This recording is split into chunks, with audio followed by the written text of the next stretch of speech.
আজ তো শনিবার। তো দেখো আলুগুলো একটু বড় বড় কেটেছি। আজকে আমি নিরামিষ রান্না করব। তো আজকে কী কী রান্না করব দেখো। আজকে এই যে পেঁপে নিয়েছি, দেখো পেঁপে, সয়াবিন আর হচ্ছে আলু, এই তিনটে একসাথে মিক্সড করে তরকারি হবে। তরকারিটা একটু হালকা মিষ্টি মিষ্টি হবে, খেতে কিন্তু খুব ভালোই লাগে। তো যাই হোক, আমি এটা প্রেশারে হালকা সিটি মেরে নেবো। আমি কিন্তু সবসময় সব কিছু বটিতে দেখো কাটাকুটি করি, আমি ছুরিতে ওইসব কাটতে কাটতে পারি না। যাই হোক, এই যে প্রেশারে দিয়ে দিলাম। একটুখানি এর মধ্যে জল অ্যাড করব, আর একবার ধুয়ে নিতে হবে। তো একবার ধুয়ে নিয়ে জল অ্যাড করে আর একটু নুন একটু হলুদ এর মধ্যে মিশিয়ে একটা সিটি মারবো, বেশি না, একটা সিটি মেরেই রেখে দেবো, তাতেই নরম হয়ে যাবে। তো আজকে নিরামিষ তরকারিটা এমনভাবেই হবে। আর সকালে করেছিলাম ডাল আর হচ্ছে বিট আলু ভাজা। আজকে আমরা শনিবার যেহেতু নিরামিষই খাই, এই যে দেখতেই পাচ্ছ ডাল আর হচ্ছে বিট আলু ভাজা, তো এটা খাওয়া হয়েছে।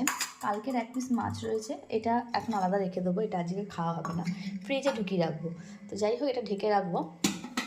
এই যে, তো আজকে রান্নাবান্না চলছে। এখন এই মিক্স তরকারিতে হবে, তারপরে আবার তোমাদের সঙ্গে ছোট্ট বড় বড় ভিডিও নিয়ে আসবে। ঠিক আছে বন্ধুরা, অবশ্যই পাশে থাকতে হবে, সাপোর্ট করতে হবে। টাটা।